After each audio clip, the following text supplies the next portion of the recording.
Hello friends, welcome back to my channel earth mom Dehradun. This is Jyoti and welcome है आप सभी का मेरे चैनल पे। आप सबको पता ही है कि चैनल में शुरू में क्या करना होता है, चैनल को सब्सक्राइब करना होता है, नोटिफिकेशन ऑन करना होता है और वीडियो को लाइक भी करना होता है, वो भी तब जब आपको ये वीडियो पसंद आए।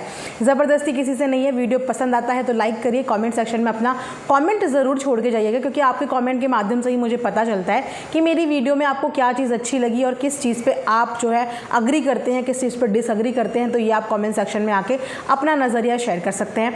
एंड येस, मैं देख रही हूँ कि मेरी पिछली वीडियो में कुछ 2-4 ऐसे कमेंट्स आए हैं जहाँ पे मुझे उकसाने की बहुत कोशिश की जा रही है। सो सॉरी, इन चीज़ों में आप लोग बिल्कुल भी सफल नहीं हो पाओगे, क्योंकि मैं बहुत काम इंसान हूँ, एक नॉन कॉन्ट्रोवर्शियल इंसान हूँ, तो मैं इन सब चीज़ों से बिल्कुल भी उत्तेजित नहीं होती हूँ। मैं बहुत कामली अपना काम ऐसे ही करूँगी, जिस टोन में मैं बोलती हूँ, जिस टोन में मैं बात करती हूँ, मेरा यही टोन रहेगा। तो आप लोग कमेंट सेक्शन में मुझे जितना उत्तेजित करना चाहें या जितना मुझे गुस्सा दिलाना चाहें, मुझे बिल्कुल भी कोई भी गुस्सा नहीं आने वाला, आप लोग कर सकते हैं। ये सिर्फ उनके लिए, सिर्फ 2-4 लोगों के जिनके कमेंट्स ऐसे आ रहे हैं। बाकी ऑडियंस बहुत बैलेंस है और मैं बहुत ब्लेस्ड फील करती हूँ कि मेरे पास जो ऑडियंस है, जो मुझे देखती है, वो बहुत बैलेंस ऑडियंस है, जो कभी भी किसी को ब्लाइंडली सपोर्ट नहीं करती है। वो हर पहलू देखना चाहती है और हर पहलू सुनना चाहती है। तो इस चीज़ में मैं अपनी ऑडियंस की दिल से तारीफ़ करना चाहूँगी। Thank you so much guys कि आप लोग भी एक बैलेंस नज़र से ही मेरा रिएक्शन वीडियो एंजॉय करते हो। तो आज अभी इस वक्त पे मैं बात करने वाली हूँ गोलू की वीडियो की, क्योंकि बसंती जी का व्लॉग मैंने देखा, आई थिंक अभी से 2-3 घंटे पहले उनका व्लॉग आया था। आज तो सारी फैमिली ने आज ही का दिन चूज़ कर लिया है व्लॉग डालने के लिए कि बैक टू बैक एक के बाद एक का व्लॉग आ रहा है, और उसमें बिजी हो गए हैं हम जैसे रिएक्शन चैनल वाले।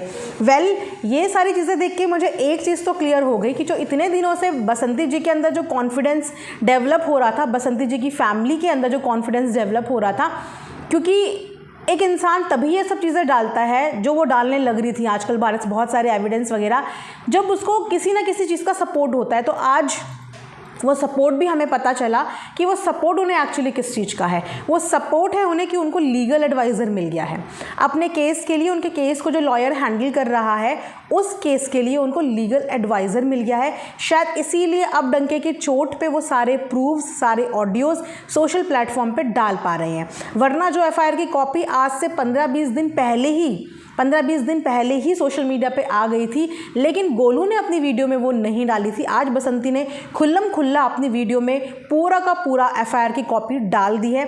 इसका मतलब ये है कि उनको एडवाइजरी मिल रही है, उनको एडवाइस मिल रही है उनकी लीगल टीम की तरफ से, उनके लीगल एडवाइज़र की तरफ से, और उसी के बेस पे वो अपना हर वीडियो और अपने हर एविडेंस सोशल मीडिया पे दिखा रहे हैं। इससे मुझे यही लगता है, वरना इससे पहले उन्होंने अभी तक कोई भी सबूत अभी तक आज तक दिखाए ही नहीं थे। और सडनली इन चीज़ों का आना मतलब कि उनको प्रॉपर गाइड करा जा रहा है, उनको एक लीगल गाइडेंस मिल रही है कि क्या चीज़ें डाल के आपको प्रॉब्लम नहीं होगी और कितना आपको सोशल मीडिया पे बोलना है और क्या बोलना है। क्योंकि अब उन्होंने लॉयर का पूरा अपना क्लिप यहाँ पे दिखाया ही कि उन्होंने लॉयर उनको मिल गया है, सरकारी लॉयर। उन्होंने यहाँ पे बताया है कि सरकारी लॉयर उनको मिला है, क्योंकि प्राइवेट लॉयर, जैसे कि आप सब जानते हैं कि प्राइवेट लॉयर को रखना और अफोर्ड करना दोनों बहुत मुश्किल हो जाता है, और ऐसे बंदे के लिए जिसका जीवन यापन ही बहुत मुश्किल से चलता हो, वो नहीं अफोर्ड कर सकता प्राइवेट लॉयर। तो उन्हें सरकारी लॉयर उन्होंने यहाँ पे रखा है, ये उन्होंने अपनी वीडियो के माध्यम से आज बताया है। उसके अलावा अब बात करूँगी गोलू ने जो एफआईआर की चीज़ बताई है, उन्होंने वो 4 लाइनें भी यहाँ पे हाईलाइट करी है, क्योंकि पहली एफआईआर लिखी गई थी अनीता जी की फैमिली की तरफ से। पहला इंसिडेंट, पहली घटना घटित हुई थी अनीता जी के परिवार के साथ, जिसके लिए अनीता जी ने अपने लिए न्याय मांगने के लिए एक एफआईआर लॉन्च करी। वो अलग बात है कि इतना बोलने के बाद भी ऑफिशियली अनीता जी ने अपनी एफआईआर की कॉपी दिखाई ही नहीं। यहाँ पे दिखाई तो किसकी, बसंती की कॉपी, लेकिन अपनी कॉपी यहाँ पे नहीं दिखाई। अभी तक भी उन्होंने डंके की चोट पे किसी भी वीडियो में अपनी कॉपी लगाई ही नहीं है एफआईआर की। तो आज फिर से गोलू ने उसी चीज़ पर बात करी, क्योंकि मेन मुद्दा तो यही है ना, बाकी सिर्फ डिस्ट्रैक्शन है। एक्चुअली बाकी सिर्फ डिस्ट्रैक्शन है, यहाँ की बात करनी, वहाँ की बात करनी, अगली बात करनी, पिछली बात करनी, ये बात करनी, वो बात करनी, ये सारे डिस्ट्रैक्शन है। और मेन मुद्दा यहाँ पे है इंसाफ की लड़ाई, जिसमें गोलू ने वो 4 लाइनें हाईलाइट करके बताई, जहाँ पे साफ साफ गोलू का नाम भी लिखा गया है, और लिखा गया है कि पेट में मुक्के मारे हैं, बाल को खींचा है, कपड़े फाड़ दिए हैं, लातों से घूंसों से मारा है। क्या सच में लातों से, घूंसों से मारा गया था? क्या सच में बाल खींच के कपड़े फाड़े गए थे? क्योंकि जो नाटकीय रूपांतर और जो चीज़ें अनीता जी ने अपनी वीडियो में बताई थी वो अगेन इनकी इन 4-5 लाइनों से मैच नहीं करती है। ये बहुत सारे लोगों ने पहले भी बोला है, कमेंट्स में भी बहुत सारे लोगों ने बोला है। और हैरानी की बात तो ये है कि इनका ये एफआईआर की कॉपी भी दिखाने वाले इनके ये सब्सक्राइबर ही थे। इन्होंने ही सब चीज़ें बताई। और जहाँ तक मुझे लगता है कि जितनी लीगल एडवाइस बसंती के लॉयर देते हैं ना, उतने से ज़्यादा इनके कमेंट सेक्शन में लॉयर्स बैठे हुए हैं। इनके कमेंट सेक्शन में इतने अनदर लेवल की एडवाइस इन्हें मिलती है, लीगल एडवाइस इतने अनदर लेवल की, कि मुझे लगता है कि एक नहीं, इनके पास 10-10 लॉयर हैं, इनकी खुद सब्सक्राइबर की टीम भी और इनके जो ऑफिशियल लॉयर हैं ही वो भी। तो वहाँ पे यस, ये 2-3 स्टेटमेंट थी जिन स्टेटमेंट पे एफआईआर लॉन्च हुई है अनीता जी की। तो कुछ ऐसी चीज़ें हैं जिन चीज़ों पे ऑब्जेक्शन हुआ था बसंती जी की फैमिली को, क्योंकि जो एफआईआर में लाइन लिखी वो उन लाइन से सहमत नहीं थे। उनके हिसाब से वो इंसिडेंट हुआ ही नहीं जो इंसिडेंट एफआईआर में लिखाया गया है, और वो लोग वहाँ पे मौजूद ही नहीं थे जिन लोगों के नाम एडिशनल इस एफआईआर के अंदर हैं। ये बात से विरोध कर रहे थे बसंती के फैमिली वाले, क्योंकि ये इंसिडेंट उनके हिसाब से नहीं हुआ था। उनके हिसाब से एक आर्ग्यूमेंट हुआ था, जिस आर्ग्यूमेंट में धक्का मुक्की हुई थी, लेकिन लात, मुक्के, घूंसे, कपड़े फाड़ना, बाल खींचना, ये सारी चीज़ें उनके हिसाब से नहीं हुई थी। अब बात करते हैं यहाँ पे पंचायत की, क्योंकि मैटर पंचायत पंचायत पंचायत पता नहीं कितने दिन से पंचायत का हो रखा है। तो यहाँ पे गोलू ने पहले भी एक ऑडियो डाली थी और उसके बाद वो ये जिक्र कर रहे हैं कि उनके पास और एक ऑडियो है जहाँ पे जो इनकी बुआ जी हैं वो ये बात बोल रही हैं कि पंचायत कर लो, घर का मैटर घर में सुलटा लो, कोर्ट कचहरी से परेशान होती है फैमिली। और यही एडवाइस जो उनके गांव के बड़े बुज़ुर्ग हैं वो भी यही सब चाह रहे थे, जिसके लिए जब इन लोगों की आपस में बात हुई तो वहाँ पे गोलू ने अपने पक्ष में बोला कि ठीक है पंचायत कराए जाएंगे, बट इस बार हमें सब कुछ लिखित रूप में चाहिए, क्योंकि अब वर्बल कम्युनिकेशन में बोलने पे हमें भरोसा नहीं है। अब हमें जो कुछ भी चाहिए वो हमें लिखित तरीके से चाहिए। तो पंचायत के लिए बोलने वाले, पंचायत के लिए फोर्स करने वाले गोलू की वीडियो के हिसाब से और गोलू ने जो ऑडियो डाली है उसके हिसाब से, और आगे भी वो कह रहे हैं कि उनके पास ऑडियो है जिसमें उनको बुआ जी एंड परिवार के लोगों ने फोर्स किया था कि पंचायत में सुलह कर लो। अब जब पंचायत के बाद से बात पहुंचा दी, पंचायत को इंटीमेट कर दिया इस चीज़ के लिए, तो उसके बाद यहाँ से अनीता जी की फैमिली चली जाती है कहीं। अब वो कहाँ जाती है ये भी समझ में नहीं आया कि अचानक उन्हें जाना क्यों पड़ गया घर छोड़ के अपना, और घर छोड़ के वो गए हैं तो गए कहाँ हैं। चलिए ये सेकेंडरी बात है, उनकी प्रिवेसी होगी, उनकी कुछ सिक्योरिटी होगी, उस रीज़न से वो लोग गए होंगे।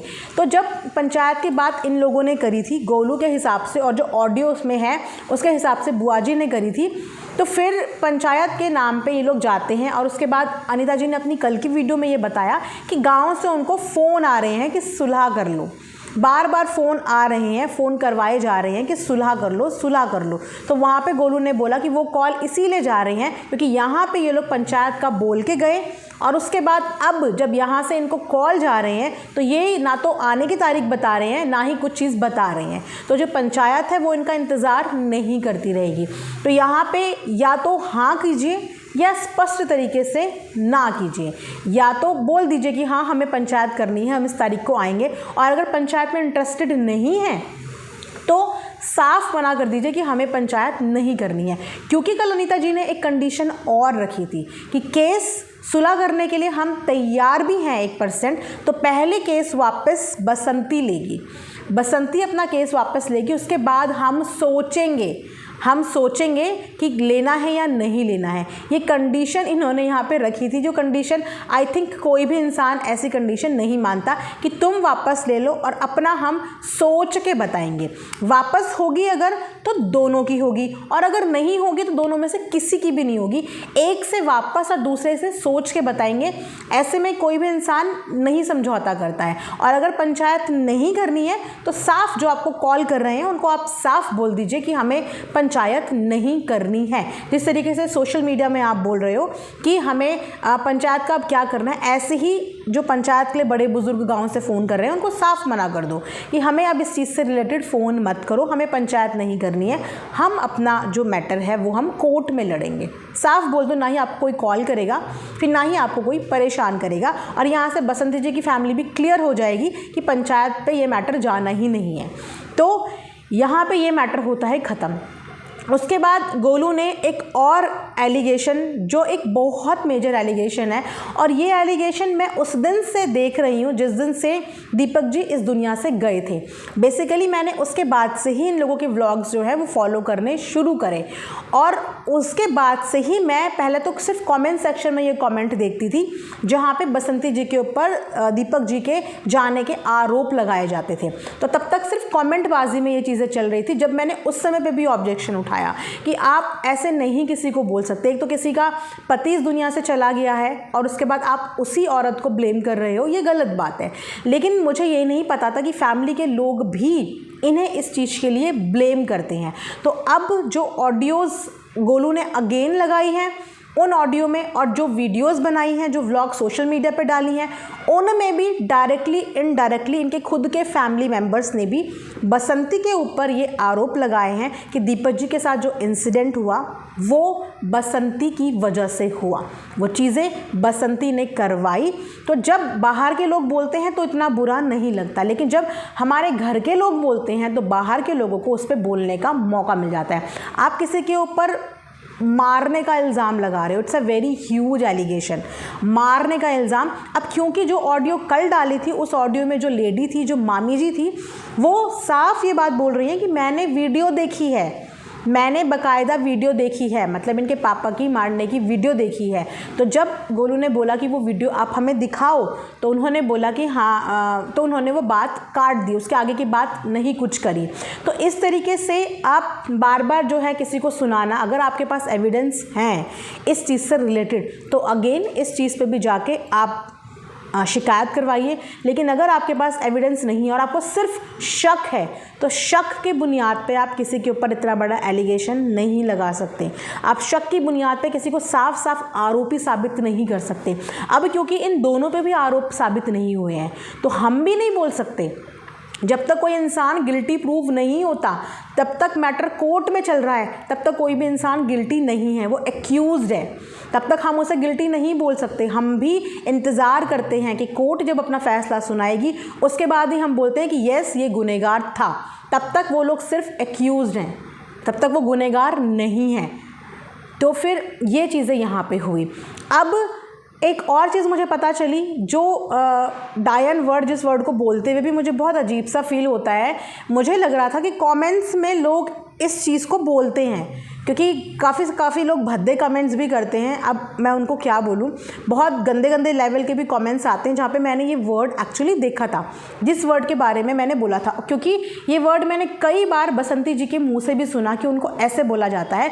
सो मुझे ये लगा कि जो वीडियोज़ नीचे जो कमेंट्स करते हैं वीडियो के नीचे, वो लोग उनको शायद ये चीज़ें बोलते हैं। क्योंकि मैं बहुत ज़्यादा भी इनकी वीडियोज़ रेगुलर बेस पे फॉलो नहीं करती, अब क्योंकि कंट्रोवर्सी चल रही है तो इसीलिए इन वीडियोज़ को फॉलो किया जा रहा है। तो वहाँ पे उन्होंने बताया कि नहीं, ये जो वर्ड है कमेंट्स के तो लोग बोलते ही बोलते हैं, लेकिन इस शब्द से घर के लोग भी उन्हें पुकारते हैं, घर के लोग भी उन्हें ये चीज़ें बोलते हैं कि अपने पति को मार दिया, ये डायन है, जो कि बिल्कुल भी सही बात नहीं है। आप इस तरीके से नहीं बोल सकते। आपकी किसी से नाराज़गी है, आपकी किसी से गुस्सा है, लेकिन गुस्से में भी मैं बोलूं कि ऐसे शब्द आपको शोभा नहीं देते हैं। गुस्से में इंसान के मुंह से मैं जानती हूँ कि फूल पत्ती नहीं झड़ते हैं, गुस्से में इंसान के मुंह से गंदा ही निकलता है, लेकिन इतना गंदा भी मत बोलो कि इंसान की छलनी हो जाए। और पति जैसी चीज़ एक बहुत सेंसिटिव मुद्दा होता है एक औरत का, और एक औरत अपने पति से चाहे कितना भी लड़ ले, लेकिन जो इल्ज़ाम लग रहे हैं उनके ऊपर, वो इल्ज़ाम उनके लिए जहर से कम नहीं है कि आपके पति का ही इल्ज़ाम आपके खुद के परिवार वाले लगा रहे हैं, जबकि वो परिवार वाले वहाँ पे मौजूद ही नहीं है, जबकि उन परिवार वालों के पास अपनी इस बात का कोई एविडेंस ही नहीं है, कोई सबूत ही नहीं है। वो ये भी नहीं बोल रहे कि हमें ऐसा लगता है, वो साफ बोल रहे हैं कि तूने किया है। तो जब घर वाले ये सब बातें बोलेंगे तो बाहर के लोग, सोशल मीडिया के लोग तो फिर बोलेंगे ही ना, क्योंकि बातें हमेशा घर से बाहर आती हैं। और जब घर वाले ये चीज़ें बोलने लगते हैं तो कहीं ना कहीं लोग इस चीज़ पे यकीन करने लगते हैं, जिस पे गोलू ने बोला है कि जिन जिन लोगों ने ये आरोप लगाए हैं उनसे कोर्ट में इन चीज़ों के सबूत मांगे जाएंगे और उनसे ये चीज़ें पूछी जाएंगी कि आपने ये चीज़ें किस बेस पे और क्यों बोली हुई हैं। उसके अलावा एक और चीज़ जो था कैमरे का मुद्दा कमेंट सेक्शन में उसी दिन उठ गया था जिस दिन एक्चुअली में कैमरे में पहली बार बसंती जी स्पॉट हुई थी। सीसीटीवी की फुटेज में पहली बार जिस दिन वो सांप वाला वीडियो था, उस वीडियो के नीचे इतने सारे कमेंट्स हैं, आप जाके अभी भी देख सकते हो। तकरीबन मतलब 50-60 कमेंट ऐसे होंगे जिसमें सीसीटीवी को लेके बहुत कुछ बोला गया है कि ऐसे कैसे सीसीटीवी लगा दिया, ऐसे कैसे ये चीज़ें लगाती। मतलब मैं ये सोचती हूँ ऑडियंस इतना डीपली ऑब्जर्व करती है, इतना डीपली चीज़ों को देखती है। और वहीं पे जिस दिन सीसीटीवी की फुटेज आई उस दिन अनीता जी के चैनल पे भी बहुत क्रिटिसाइज़ करा गया कि आपने ये कैमरा गलत जगह लगाया है। तो अगर कैमरे की डायरेक्शन गलत भी लग रही थी, मैं यही बोलूँगी कि कुछ कुछ चीज़ें ना आपस में बातचीत करके भी सॉल्व हो सकती हैं। कि अगर ऐसा लग रहा था कि कैमरे के फोकस की वजह से आपकी प्राइवेसी ख़राब हो रही है तो उस कैमरे का एंगल आप आपस में बातचीत करके इधर उधर कर सकते हो। It's not a big deal. आप लोगों ने अपनी सिक्योरिटी के लिए वो कैमरा लगाया है, क्योंकि बीते दिनों घर में जो कुछ भी हुआ उसके लिए हर किसी को अपनी सिक्योरिटी रहेगी कि हमें सिक्योर रहना ही रहना है।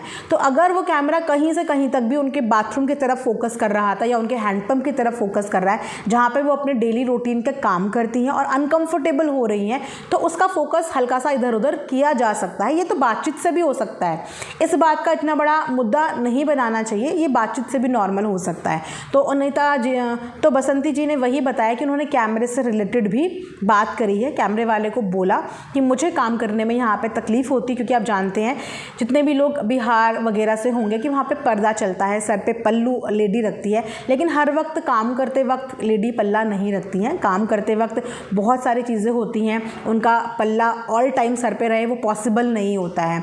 जब कोई आने वाला हो या कहीं पे उन्हें जाना है बाहर, तभी वो पल्ला अपना कैरी करती है।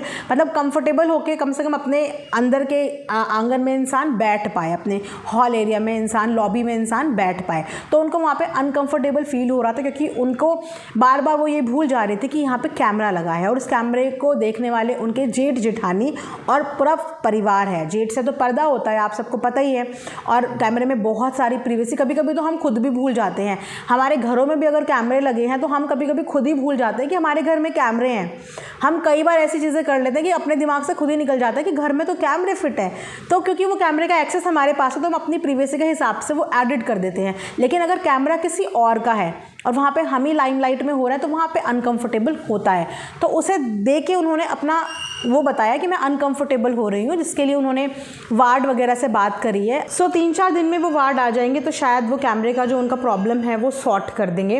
अब हम मेजर टॉपिक के बारे में यहाँ पे बात करने वाले हैं। वो मेजर टॉपिक था कि लखपति दादाजी के जब आज हमने दर्शन करे तो दादाजी लखपति तो क्या, दादाजी हज़ारों में भी नहीं थे। अब क्या बोले हम, लखपति बोलें, कंगालपति बोलें या हम क्या बोलें, क्योंकि पिछले काफ़ी दिन से फैमिली के बहुत सारे लोग आके एक बात रेपिटेशन में बोल रहे थे, रेपिटेटिव मोड पे बोल रहे थे कि 10 लाख रुपए दादाजी के पास है, 10 लाख रुपए दादाजी के पास है। जिसमें मैं भी वंडर थी कि एक इंसान जो किसान है, जिसका कोई गवर्नमेंट जॉब नहीं है और जिनके घर की कंडीशन हमें दिख रही है कि जिनके घर में दरवाजे नहीं हैं, ऊपर छत नहीं है, उस इंसान के पास अगर 10 लाख रुपए हैं तो वो इंसान एक अच्छी ज़िंदगी, बहुत अच्छी नहीं लेकिन एक नॉर्मल ज़िंदगी जी सकता है। लेकिन हमने कभी भी इनकी लाइफस्टाइल में कुछ भी इम्प्रूवमेंट नहीं देखा। और अगर वाकई में 10 लाख रुपए होते तो शायद बसंती 2,000 रुपये या 5,000 रुपये लेके खुश हो जाती, लेकिन वो 2-5 हज़ार में सेटिस्फाइड ही नहीं थी। सो वेल, इस चीज़ पे आज पासबुक दिखाई गई है और इस पासबुक का जिक्र अगर मुझे याद आ रहा है तो एक बार बसंती ने अपने व्लॉग में भी किया था, पिछले पुराने व्लॉग में, जहाँ पर उन्होंने बोला था कि मैं आप लोगों को बाबूजी की पासबुक भी दिखा दूंगी कि 10 लाख रुपए बाबूजी के पास कभी थे ही नहीं। तो उन्होंने अभी जो पासबुक दिखाई है उस पासबुक के हिसाब से 10 लाख रुपए तो बहुत ज़्यादा हैं, उनके कहीं पे भी हमें 10,000 रुपये भी पूरे नहीं दिखे हैं। तो यहाँ से ये चीज़ भी पता चल रही है। अब देखिए वही बात हो जाती है ना कि फिर इंसान सामने वाला झूठा प्रूव हो जाता है कि आप लोग अपने मुंह से बहुत सारी चीज़ें बोलते हो और जब चीज़ें सामने आती हैं वो चीज़ें आप लोगों के बोलने से बिल्कुल विपरीत होती हैं, जहाँ पे होता है ऑडियंस का डिस्कनेक्ट। क्योंकि अब वाकई में चीज़ें ना एविडेंस सबूत पे ही आ गई हैं। अब बोली वाली बातों पे तो बसंती की भी हमें बिलीव नहीं होता और बोली वाली बातों पे हमें अनीता जी का भी बिलीव नहीं हो पाता। क्या करें, सिचुएशन और सर्कमस्टांसेस क्रिएट करने वाले हम लोग नहीं हैं, इनकी खुद की फैमिली है जो आज इस सिचुएशन में आ गई है कि सच बोल भी रहे होंगे तब भी वो सच पहुंच नहीं पा रहा है, तब भी वो सच ऐसा लग रहा है कि ये सच है भी या ये सच नहीं भी है। क्योंकि हर कोई अपनी एक स्टेटमेंट के दो वर्जन सुनाता है, एक कहानी के दो पहलू होते हैं और जब वो पहलू हमारे सामने आते हैं तो हम खुद लॉस्ट हो जाते हैं समटाइम्स कि आखिर में इन लोगों के बीच में ये चल क्या रहा है, कौन कितना ज़्यादा झूठ बोल रहा है और कौन कितना ज़्यादा सच बोल रहा है।